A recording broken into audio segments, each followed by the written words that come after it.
And it begins the sheer hatred and the demonization of police officers by woke liberals and some black people have come to haunt residents in cities like Baltimore. These people who were chanting to defund the police are now regretting their actions. I like to tell people to be careful what you wish for because their wishes might just come true. Let's talk. After the George Floyd saga, there was a massive protest from liberals, especially black liberals, to defund the police. This originated from the idea that the police was racist and is out to kill black men. So defunding the police would apparently make brown and black people feel safer. And their request was granted. Another night of protest with a very specific message. Hundreds of people outside City Hall were calling on council members to defund the police department. WMAR2 News' Ray Strickland is live downtown Baltimore with the latest. Eddie, defund police, the message that was painted right on the street here outside of City Hall as hundreds of protesters called on the city to do just that. Tonight, city council members discussed that very issue, proposing millions of dollars of cuts. And other protesters believe the city should cut the police department's proposed $500+ million budget, reallocating part of that money to fund things like education, jobs, mental health, and more. So why is it that we can't pour money back into those things? So when we say defund the police, it's not just defund the police and let the money sit there, but it's to reinvest that money back into the communities that need it. After a full day and much of the night, the Baltimore City Council is sending its 2021 spending cut plan to Mayor Jack Young's desk. It includes $22.4 million in cuts to the Baltimore City Police Department, with a $6.7 million cut to police overtime in 5 different departments, not including patrol, and a cut in funding to the police, marine, and mounted units totaling $1.8 million. We said time and time again that we are going to have to see the day where we actually get serious about reimagining the city's budget and having our police department's budget be looked at and reduced responsibly over time while we can see an investment in other agencies. A few years later, 17-year-old boy shot in the face on Harwell Avenue near Erdman Avenue in East Baltimore. The boy survived, the shooter on the loose. City residents' voices gotta be tough on crime.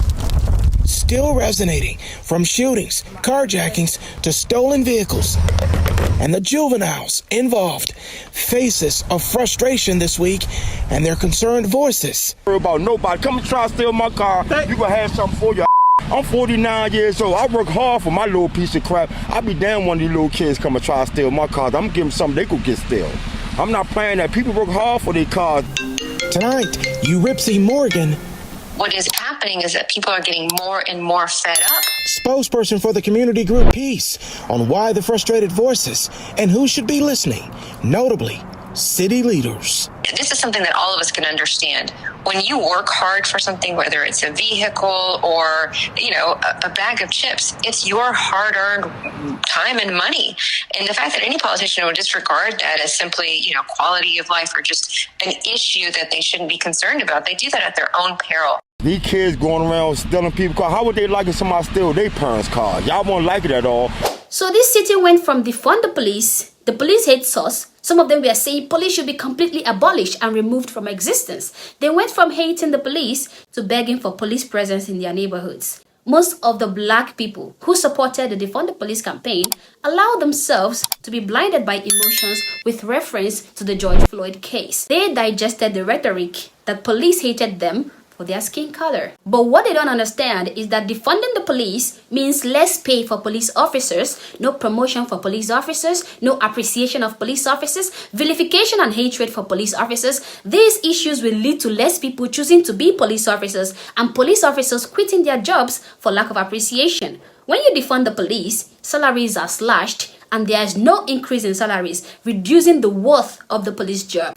In the long run, there will be shortage of police officers, and this will lead to increase in crimes like carjacking, store theft, and home breakings because there isn't enough police officers to police these neighborhoods. And this is exactly what cities like Baltimore and Chicago are experiencing today. The Defund the Police campaign was not just seeking to cut funding from police departments, which is a very stupid move, by the way. The campaign was a deliberate move to vilify, demonize, and destroy the police department, and the logic behind that is very clearly flawed. What this campaign was fighting fighting for was the elimination of the same group of people who are responsible for keeping their neighborhoods safe. Sadly, what we have today is a society where the police is being hated and unappreciated.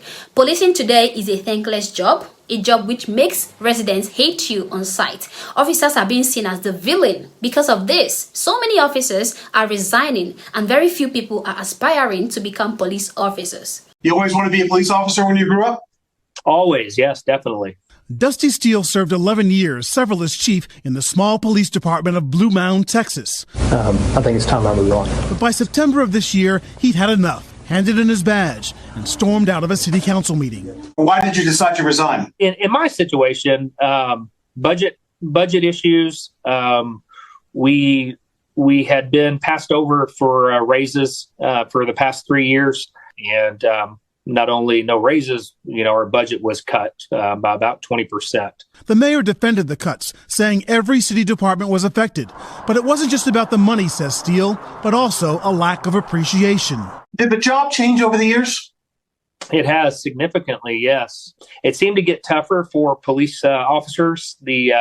The media scrutiny, and when an officer makes a mistake, that officer could either be killed or end up in jail the rest of his life. In the years since George Floyd's death and other high-profile incidents, protests demanding police reform, and the COVID pandemic, studies show police staffing down by 3% nationwide, resignations up by 42% in 2021 compared to 2019. More than a dozen departments we reached out to said they were understaffed, with many facing retention and recruitment challenges. He says he found racially charged anti-police protests especially disheartening because his family is multiracial. My wife is of mixed race. I have mixed nieces and nephews. I was called a racist, and I was called, other things, and hope you die and all that kind of stuff. And, so it kind of hurt me. After what happened to Derek Chauvin and how he was killed in prison, so many police officers are scared of doing their job. Officers are worried by the amount of backlash they would receive if they apply the slightest bit of force in the course of their duties. God forbid the criminal is tased while resisting arrest. God forbid the criminal dies when under the influence of drugs. Then that officer will be convicted and shipped off to prison. And while in prison, he might even get unalived by Officers are scared of serving their country. They are quitting.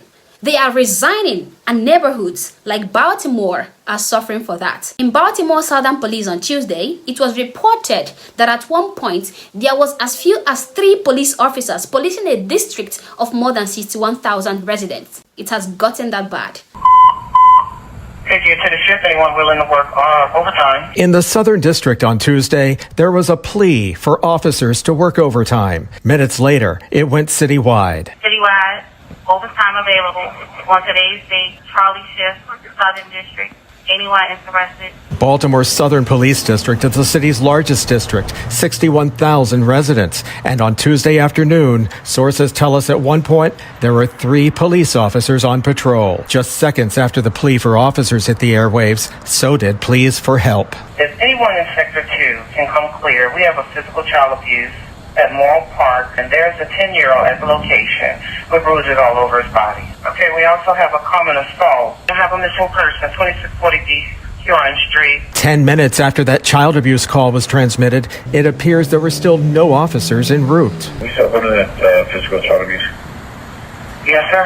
Can be advised we are now holding 10 calls. No priority ones. We still have the physical child abuse and the common assault. And it's heartbreaking. Imagine if you are a crime victim. Betsy Smith with the National Police Association calls the city's police staffing dangerously low. You are endangering the lives of the police officers that are on duty.